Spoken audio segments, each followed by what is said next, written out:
Baddest Watch started as I was navigating, when I got to Condé Nast Traveller, I was navigating the kind of watch space, going to Basel, Richemont, SIH, stuff like that, which was like kid in a candy store kind of stuff, because I loved being around all that stuff. And then I started getting amazing brand stories and like getting more into the history and understanding of, let's say, a brand like Cartier or Zenith and stuff like that, or even Hoyer.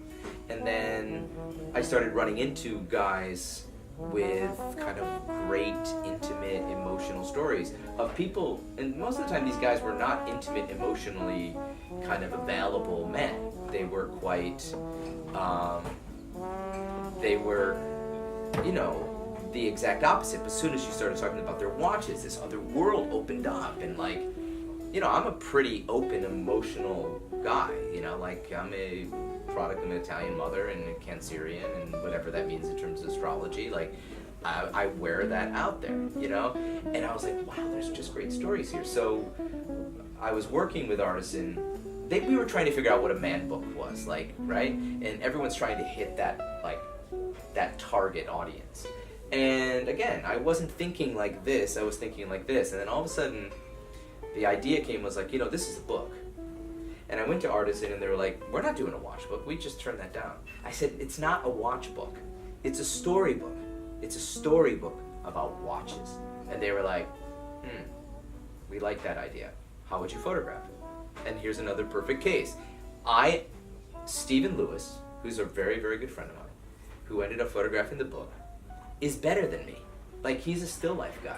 He's meticulous. He's had big campaigns with Tiffany, Bulgari. Like, and he also loves watches. Like, I knew technically he was the guy to do this. So we shot a test, which was a very simple approach to showing all the details and the patina of these things, like not heavily retouched, not manipulated, one single light source, super straightforward and documented. And they loved it. So we started, and it took about 1.5 years, again, because we had to navigate it in a certain way, right? We had to be scrappy how we got to Geneva. We had to figure it out, how was he going to get to Paris to the Hermes archive. So that thing was the evolution of the book. So the book started with a couple key stories, right? My own, selfishly, that was the starting point. I wanted Cartier in because I love the idea of the Santos and what that meant in terms of like the first wristwatch. Rolex, of course, because I'm a Rolex fan. And then that Rolex story started with the Paul Newman watch. And that watch was on the wrist of Clea Newman. I had seen it, I had known her through some volunteer work I'd done for Serious Fun camps, and I pursued that with reasonable aggression to the point like where she couldn't say no anymore, and she was really generous and we were allowed to go shoot the watch. And then once we shot that watch, I was like, Steve, this is it. Like, we have the starting point. Like, anything from here is just filler. This is the best thing we could imagine. And when we shot that thing, I was like, this is the front cover, this is the back cover. The day that we shot that.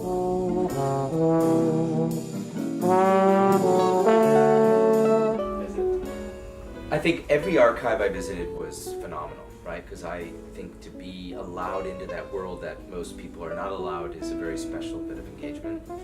Cartier was funny because they would not tell us where to meet. Like, I would kept emailing, like, what's the address? And like, no, meet on this corner, a van will pick you up. It was like, and that's what happened. Like, a black Mercedes van pulled up, the door slid open. We basically, I felt like we were like hooded and thrown in the car. And then we showed up at some, innocuous little office building. There was a vacuum door and a retinal scan. It was like an old private banking facility. And then that was the archive. And it was just awesome. The Rolex experience was interesting too because they didn't want me in the archive at all. And they very politely said, we're never going to support you on this because we don't show any of our archive pieces. Well, Rolex sent me a magazine that they produce, and there was an archive piece in it. And I said, well, you just told me you don't shoot any archive pieces, but there's this archive, there's that Chichester watch. And they're like, yeah, you're right. I said, I want that watch for the book then. And they said, okay, where are you? I'm in Geneva. And they're like, can you get to the offices in the next couple hours? And I was like, fuck yeah, I can. And we got there, and it was just epic. And of course, when you get in these archives, right, there's all these layers of why you can't get in there. And when you get in there, the people who are operating the archives are just the most amazing, delightful people. Like, this is their life's work. Like, they want to show you what's in there. They don't want it, they don't want it always kind of locked behind, like, lock and key. So then it's the duality of that whole experience, But I mean, to get into the Rolex archive, I thought was a really big coup, and they were super generous at the end. And, I was just, like, giddy in there, I was tempted to open up all those drawers. And then you had brands like Omega that, like, brought the archive to us. Like, they were, they brought everything to New York. The Wally Schirra watch, it was on the moon, like, showed up, like, in a little briefcase with the archivist. And,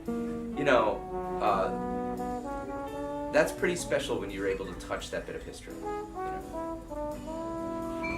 I mean, that Bill Murray story is pretty great, because I'm a huge Bill Murray fan and a huge Dimitri fan, and I love how innocuous that watch is.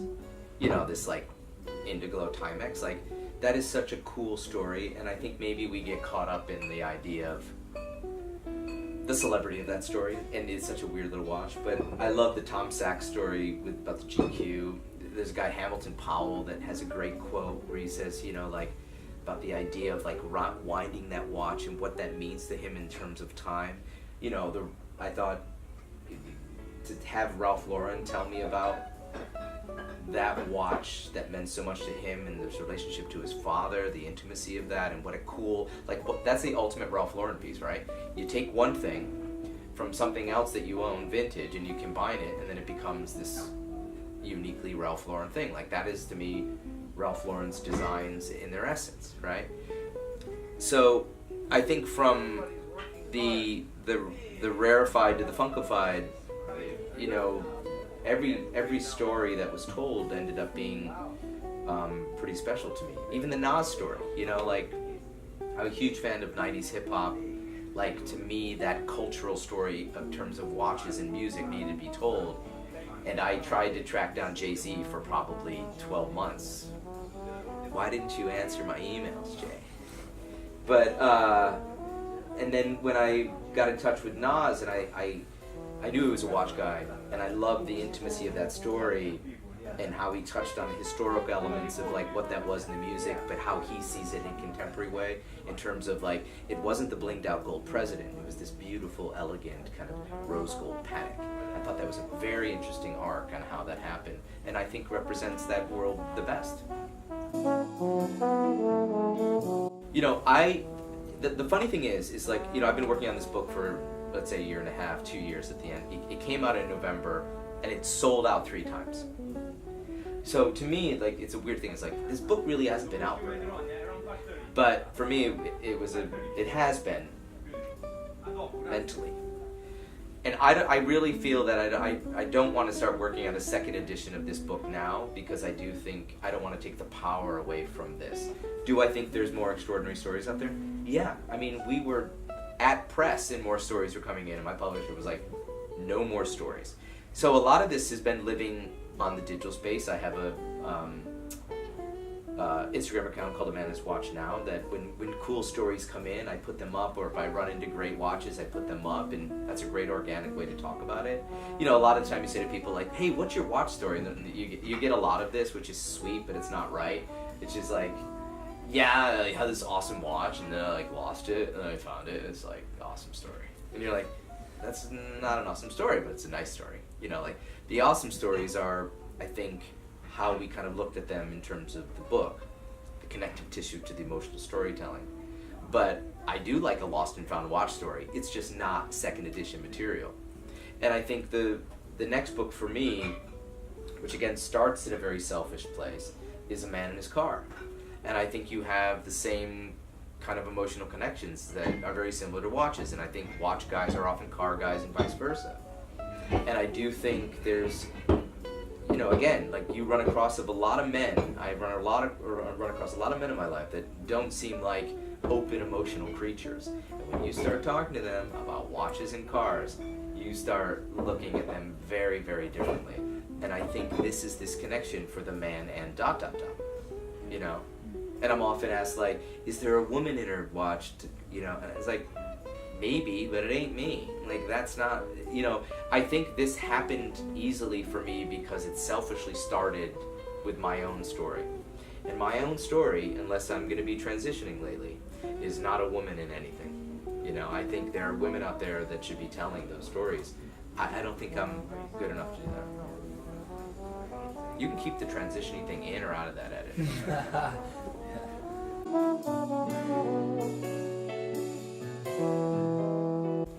Well, I would say there are some repeats in the book that I think are important, you know, and I don't want to just take advantage of what was there, but I would say to reinforce that story, I think you need to tell the Ralph Lauren story again, but it doesn't need to be the Bugatti. I think it should be like the Jeep CJ that he had in Montauk with his family, or, you know, Ben Clymer, who's in the book, who's a good friend. You know, he's a very, very special car guy, and I think he has some very interesting stuff. Bradley Price, who's from Autodromo, like the first test that I did on how I want to photograph this book was with a Ferrari that he owned, and that car is going to be in the book, you know, like there is that connective tissue for him. So yeah, I'm going to start there, and then I think big brand stories. The brand stories for me, selfishly, are Ford. Like, that's the great American story, that's the great American automotive story. And then I was just in Torino and met with Fiat, and I think that's probably the great European story. Like, these are these kind of amazing equalizers. You know, you take the Model T to the GT, and then you take the Fiat to the Ferrari. Like, that's an incredible bit, like, bookend of storytelling with the American-European experience.